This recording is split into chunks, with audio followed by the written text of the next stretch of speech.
Right into the heart of security matters this morning. We're joined via Zoom by Dr.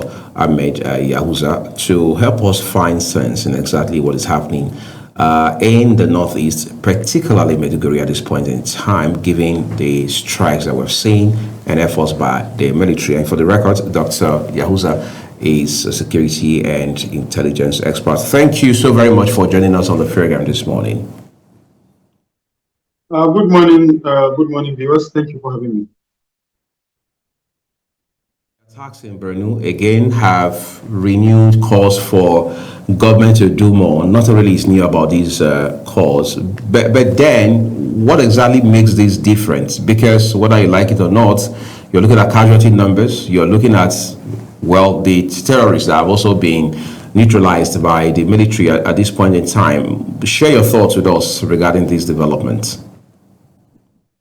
Well, first of all, I want to encourage the Nigerian troops and the Nigerian security agencies that let's not these challenges deter them from the effort they are making. However, you know, sometimes we say that we take over some of the areas where have been taken over by this ISWA, Boko Haram, and the rest of criminals here and there. But the issue is the fact that Nigeria as a state or Nigeria as a country, the government and the security system is that we are always concentrating on repelling attack. So sometimes I see our personnel being relaxed. Sometimes I look at it that it's a sabotage. Sometimes I see it as a negligence. Sometimes I see the poor commitment from the government in terms of inability to hold people accountable for the responsibility assigned. Sometimes I look at the incessant corruption within the cycle of the security. And then sometimes I look at the politicization of the security. Because as far as I'm concerned, government have not really been taking this matter serious. How can you have, at a time when bombs are being detonated, when people are being killed, for a president of a country to travel out of the country? What type of leaders do we have? What type of leaders do we have? When will our leaders be responsible to themselves? When will they be responsible to the current situation bedeviling the nation? What do we have what do we have in the UK that we cannot extend? Are we really being serious? I really condemned President Bola Ahmed Tinubu's travel to UK amid this situation. Is it a message that we, the people of northern Nigeria, are not important to him? It is revealing that the promise he made to deliver the security, he doesn't have concern anymore about us. Does that mean that he doesn't have feeling as a human? Why should this happen? At a time when people are being killed, the president is somewhere away, the vice president is somewhere away, and many of the ministers are somewhere away.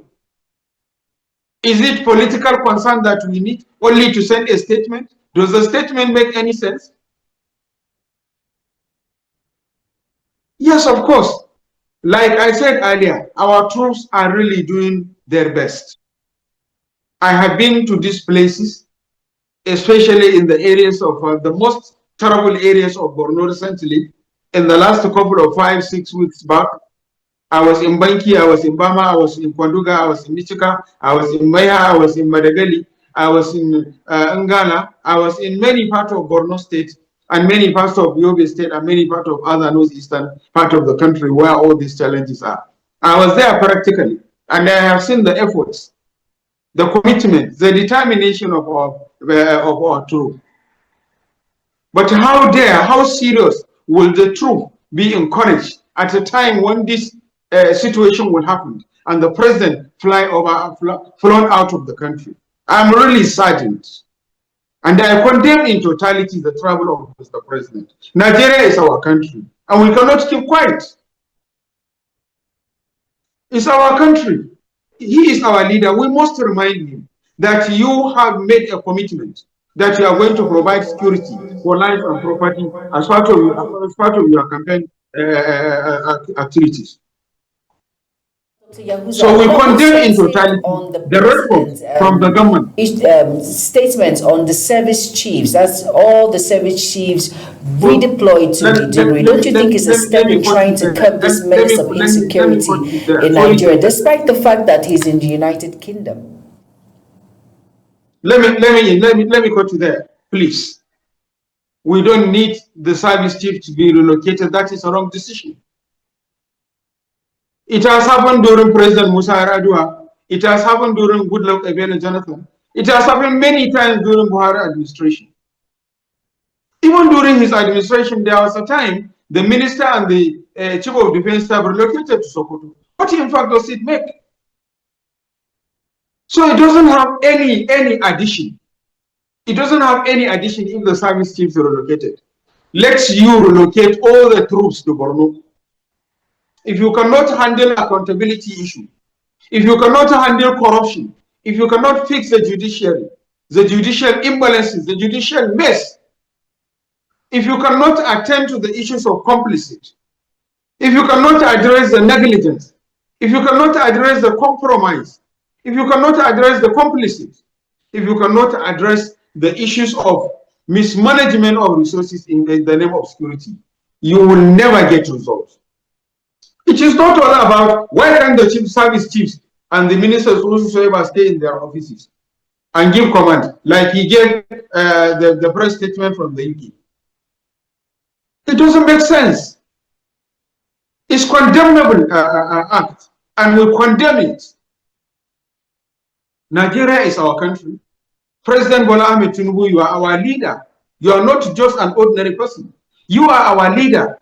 And we want to see those concerns from you. And we need practice, not a story, not public statements, not media statements, not press briefings. We need your presence. You need to console. You need to be considerate. You are our president. We elected you. My vote goes to you. That's why I had to shout. That's why I had to talk. It is our responsibility to remind you. We are professional. We know that our troops are doing their best. And we know there are a lot of informers and a lot of hypocrisy in the process. So there is need for all hands to be on deck. Yes, of course. How can Nigerians be encouraged when you have a president that doesn't have concern? When you have a vice president that doesn't have concern? You neglected us, you traveled to Anambra. You neglected us, you traveled to UK. Does it make any sense? Incidentally, we have just a few more minutes to go because we understand that you have another engagement. But in 2 minutes, help us understand how to bring closure to all of this. We have condemned the acts. We have said it's despicable, it's unacceptable. How do we now cut this problem from the very root? Because as it stands right now, we're still dealing with symptoms as against addressing the cause. Well, the problem is, one, we must go back to drawing board to have sincerity in purpose. We must have a transparency in managing Nigeria's security. We must find a way of addressing corruption within the cycle of the security agencies and unnecessary competitiveness. We must combat the strategy of using kinetic to use a non-kinetic suicidal operations and use of cordoning proceedings. And we must reach out to where these guys are because we know where they are. It's not that they are in any hidden place. They are part of us. They are not coming from the sky. And we must be ready to fix our judiciary so that there will be justice. And we must also address the issue of social imbalances. We must take the matter of security serious, not to handle it politically.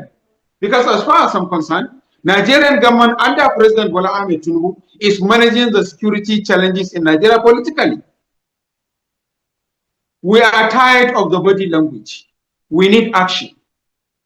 And there must be improvement in welfare of the personnel. Yes, of course, the increase of salary of the troops is important, but that is not the main important. We need to provide them with the real armament for them to work. I said I was in the field recently. In most of those places, where between 10 kilometer to 20 kilometer, you will see only 2 soldiers with 2 AK-47 and 4 magazines. So if there is any challenge, how do you expect them to work? There are no enough communication gadgets. There are no enough equipment. We need to modernize our operating system. We must invest in technology. Above all, there must be accountability mechanism. Because we are not holding anybody accountable.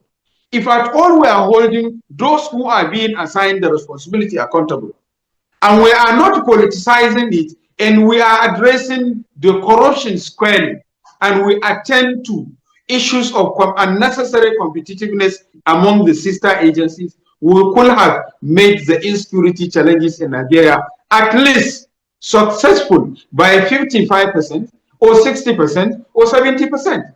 I'm not dreaming President Bola Ahmed Tinubu to achieve and address security challenges 100%. It has never happened anywhere in the world.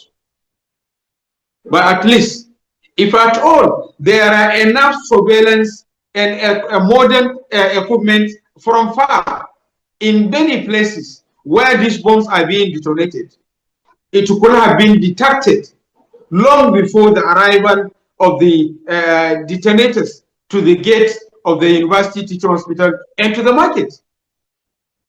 The huge amount in trillions of US dollars, pounds, sterling, and naira that we have been spending in the name of security cannot be accounted for. So when you have a government that cannot account for itself and cannot account for its responsibility and cannot account for the people it assigned responsibilities, and people are being killed, and still the same leaders who are leading the government are traveling away to Anambra, traveling away to the UK. We can't continue this way. We are tired of allowing and seeing our people being killed like ants. There are simple solutions to address insecurity in Nigeria. Those security managers at the national level, they know what I'm talking. President Bola Ahmed Tinubu administration intentionally refused to address the issue of insecurity in Nigeria.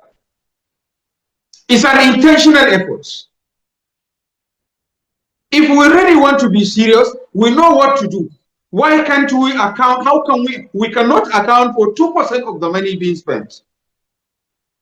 Because if we can account for why there are no results, why are we being taken back? I'm a practical person. I don't believe in theory. I go to the field. I was in many of the local governments, affected local governments in Borno and Yobe states. I went there practically.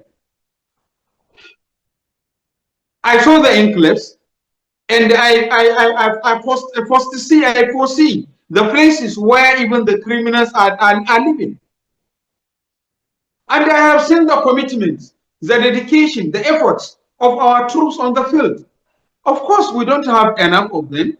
At the same time, they are handcuffed because they don't have enough gadget and resource and equipment that they're supposed to work with. And somebody was quoted after Ongoshi attack. One of the military officers, as reported by the Daily Trust, one of the Nigerian dailies, mentioned very clear that we are being refused the right gadgets and equipment and logistics to work. There is determination.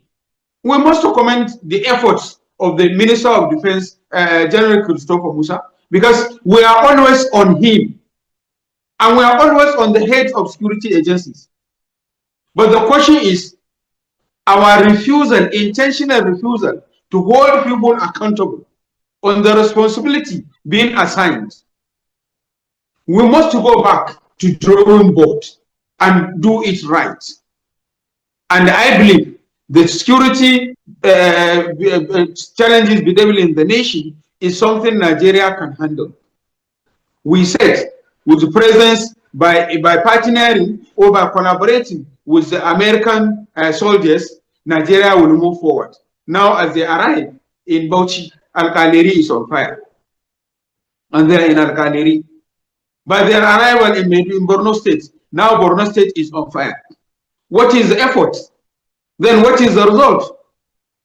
I have condemned and I have said, if at all America wanted to support Nigeria, could have supported it without bringing and stationing and having a permanent station of its military base in Nigeria, or have a permanent military base. That is wrong. We're exposing our intelligence. We're not helping ourselves. And this will never take us to promised land.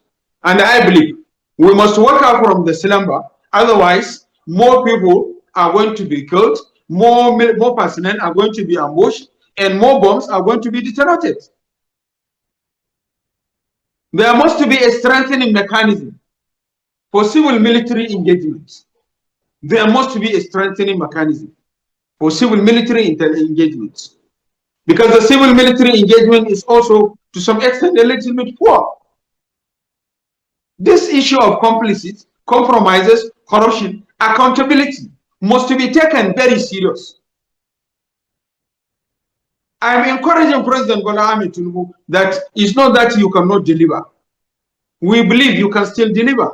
We believe you can still do it. We believe it's something that is doable. But you are not on the right track. You are derailing. You have derailed. Your government is not really on the right track of doing what is expected in order to deliver the security, in order to address the security challenges in Nigeria. We must tell you, Nigeria is our country, and we are from northern region, and we have no place to go. We are not going anywhere, and we will not keep quiet. We must remind you always, it's our responsibility as citizens to vote for you, and we have voted for you. It's your responsibility as a president to provide security for lives and property. We commend the effort you have made so far, but I want to tell you that the relocation of the service chiefs will never add anything. Will never add anything.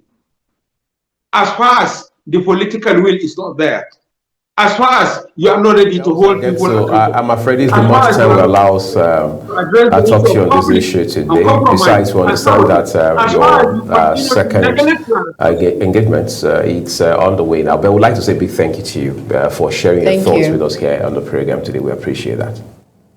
Well, we're taking a break, everyone. We still have much to talk about on the program here this morning. But all of that after this short break. Please do stay with us.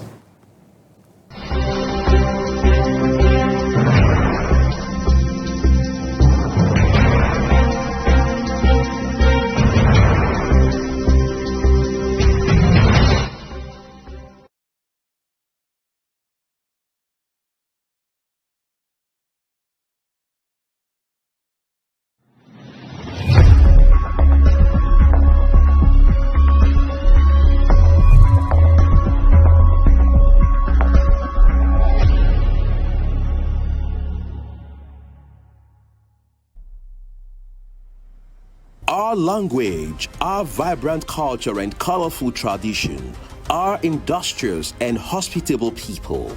This is Nigeria, a nation that prides itself in abundant human and natural resources. From east to west, north to south, we sparkle, we shine, we have a common bond. Fellow Nigerians, let's do away with ethnic, religious, and regional sentiments that divide us as a people. God has blessed us and empowered us to find strength in diversity. Let's make our faith and way of worship our source of unity as we build a nation that stays united. Nigeria, together today, together always. This is a public announcement brought to you by Global Television.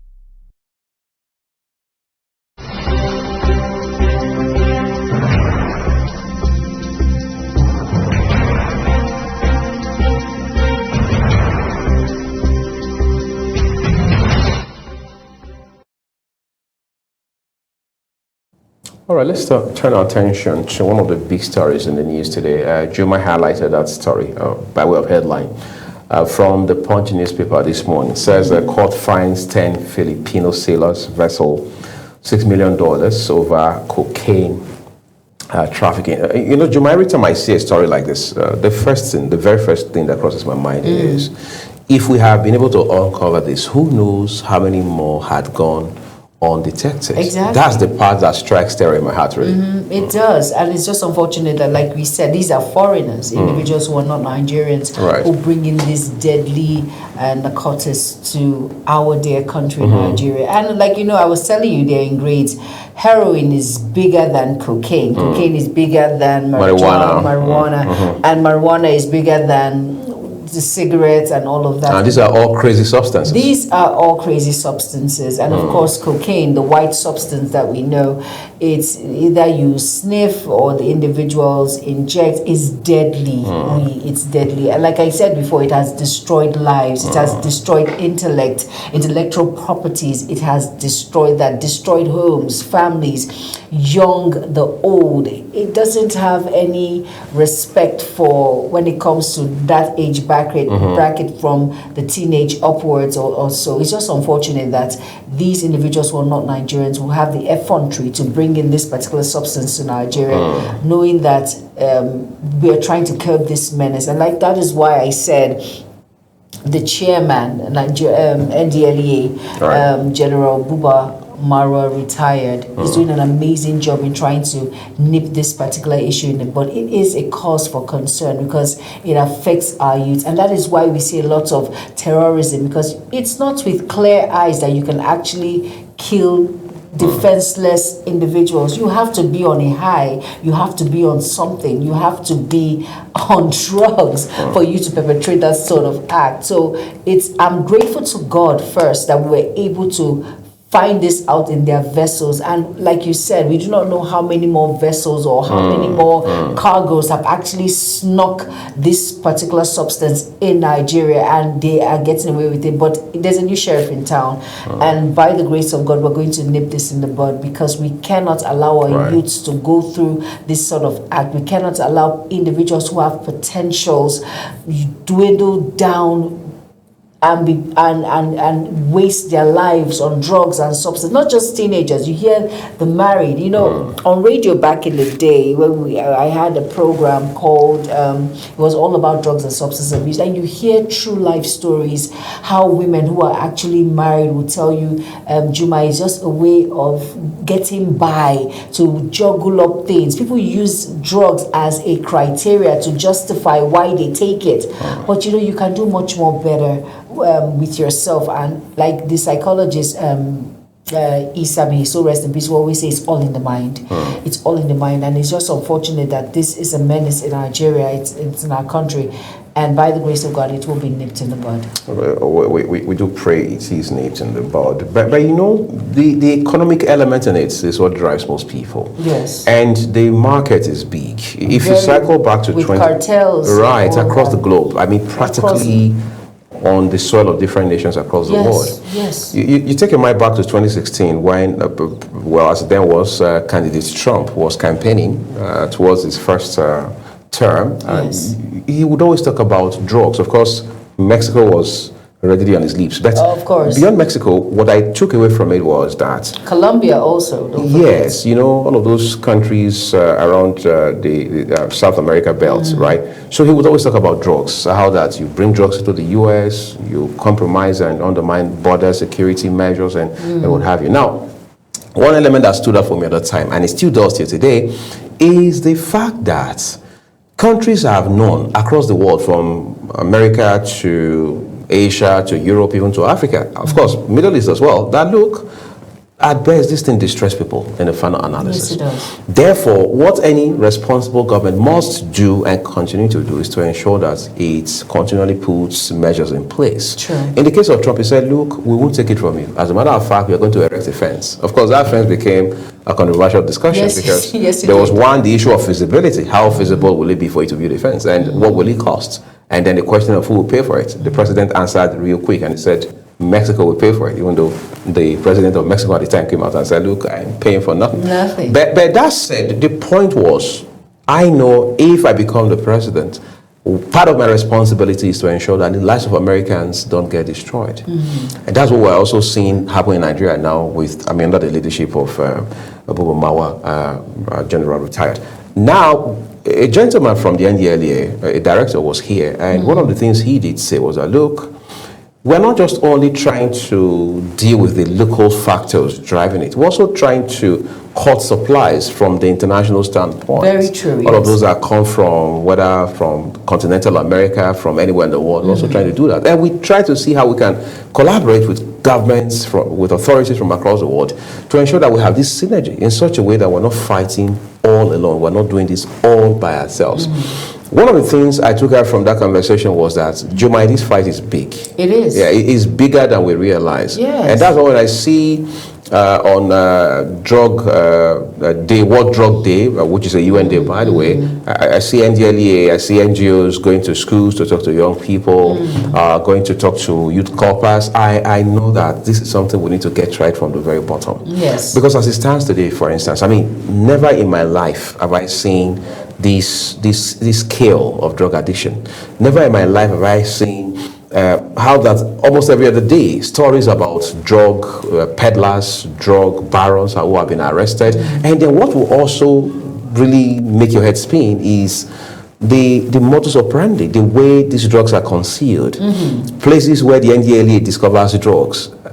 Fruits, chocolates like the Indian woman. You'll be shocked. Sometimes in baby items. In baby items, yes. And then that is why society has a big role to play when it comes to this. The home front has a bigger role to play in this. I interviewed a 40-year-old man back in the day on radio, and he said something. He said, Juma, do you know how he started drugs? That his uncle would always tell him, go get me cigarette. Go get me cigarette. Go get me cigarette. He was always going to buy the cigarette for his uncle. And his uncle calls him one day and says, come. He took a drag and said, well, just take a drag. His life changed. A 12-year-old boy. That was how his life changed. From cigarettes, he graduated to marijuana, and that was it. So he always says, please, for as much as, yes, this is a menace in our country, but it starts from you and I, that small family circle. Right. Because in a family, it doesn't matter how religious you are, how traditional you are, there is always one person that is into substance. When I mean into substance, lights, like not really into heroin, but someone that would take, like, from where you're from, the tobacco. You mean where we're both from? I'm half of that. So let's talk about your half. You know, most people, they see it as, they call it the name. They call the local one. The local one. The Itaba. I was going to say the Itaba. So that alone is something. Right. That substance on its own. It has its own spike. It has its own spike. For as little as our cola nuts that are, you see, all of these things that we see, that we take for granted and all of that, they all have nicotine and all of these things. So we really have to start the orientation from the home front, so it doesn't graduate, because this particular menace destroys lives, and it just takes God and grace. And really, for foreigners who come into Nigeria, like, you know, I always say I'm very angry at that Indian woman. Of all things, you had to conceal drugs and chocolates. Why? So you see, these places, and like you said, the network is large. It is big, because we have cartels, and these cartels are not playing. These men are armed. Men and women, yes, they are armed. They are dangerous individuals. But like I said, we've started. It's a fight, and it takes you and I. And by God's grace, we'll get by when it comes to the issue of drugs and substance abuse, basically. But it really starts with you and I, and how to engage our youth is very important, because some find it as the fastest means of making money. Right. Some would rather ingest a lot and travel out of the shores of Nigeria, and one is not properly removed. It can cause there'll be an implosion. Exactly. So we have a lot to play in creating the awareness. For me, I think we have a lot to play. The awareness is never enough. We have a lot to do in creating awareness on drugs and substance abuse, and of course that small unit of the home front, teaching our children early why it's a no-go area. Right. We have a lot of work to do when it comes to that, and explaining to relatives who are smokers, who do all of these things, please be all out there. It's not being rude when you say, please, we do not smoke in this household. Go out and do it so you do not corrupt the little boy, little girl that looks up to you as a role model. We have a lot to play when it comes to this arena. So it takes you and I, and we should not leave it for the government alone. We shouldn't leave it for NDLEA alone. They are doing their best, their bit, but at the same time, it takes you and I to make a difference. And of course, saying no to drugs, teaching our children the models, the morals of the day of saying no to drugs. So it's just unfortunate that this is it, and other countries are using it as an avenue to sneak in drugs because they know that this is a large pool to sell their deadly substance. You know, speaking of deadly substance and the large pool, just a couple of years ago, we started hearing that there are now foreign entities who not only swing back and forth between Nigeria or indeed Africa and other parts of the world, but they are even resident here. They are the ones milling these drugs. Yes. Right? And then you're wondering, could that not be the reason NDLEA is discovering these drugs in volumes in very weird places? That's warehouses. Yes. But in fact, in businesses that look like they are legitimate, you and I see them as legitimate entities. We say they are into construction, they are into this and that, but not knowing that at the end of the day, yes, they're doing something sinister until the NDLEA exactly eventually blows the lead on them and things like that. But there's this part that gives me concern: young children. Growing up, it was common for you to see full-blown adults send young children on errands, primary school age, to go get them cigarettes. As innocent and harmless as that may look, you'll be shocked whom those children have grown up to be today. It takes 20, a toll, 30 years down the line. It takes a toll. I just told you about the 40-year-old I interviewed. And he said, Jumai, that was what changed his life as a 12-year-old boy. And he's 40 now. And it took God and grace at the age of 35. And he's sober, by the way. And he's 40 now, he's sober. But he sits out everywhere and said his life would have been much more better. He would have done much more for himself. He would have been married with kids. But drug was a limitation in his life. He was just 12, when his uncle says, okay, go buy it, go and buy. He did it for a long period of time. And at 13, that was it. He graduated. And parents need to understand that there's a limit to everything. It's all about being rude or all about please. It's a no-go. We know what this causes and what this can cause, not just to an individual, but to a particular nation. That's why we see terrorism, and people can actually commit heinous crimes, do all sorts to a fellow human being, and they think it's normal. It's not normal. You can't do such with clear eyes. You can't. You cannot. You have to be high on something to take life. You just have to be high on something. And what is it? It's all about drugs and substance abuse, how it has caused a menace. It's a demon. And it's unfortunate that, like I said, there are cartels, and these are the fastest way in which they make money. Even they actually push girls. It's not gender based. It's not on one particular gender. Both men and women are into it, and both men and women are carriers.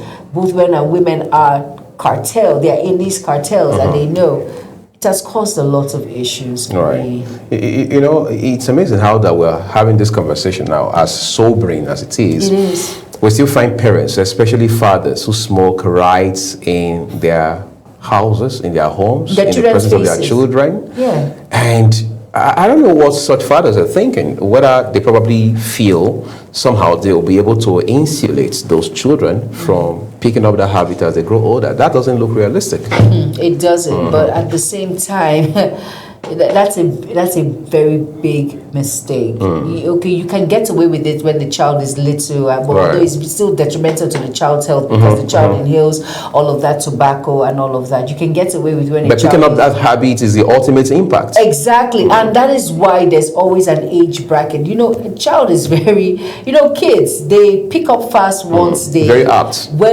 Apt, action. It's not all about, it's what you do. They copy what we do as adults, as parents, as guardians. They copy, they learn fast. And then when you see someone you look up to, a father or mother who's picks up a cigarette and smoke and all of that. And we're not trying to discriminate those that smoke, please. By God's grace, you will be sober when it touches your heart and all of that. But at the same time, there are some things you do not do in front of children. Right. It is a lifelong trauma. It stays with them. So please, let's do right. Let's do the needful and the right thing. It's very important. Needful and the right thing. Those are the two basic things highlighted here. Well, this is how we eliminate the right way on the program this morning. I would like to say a big thank you to our guests for joining us, and also appreciate those who have taken our time to watch the program today, reminding our viewers that well, the views of all of our guests across all of our programs, including here on Global Morning, their opinions. I am Uyi Agmofegwe.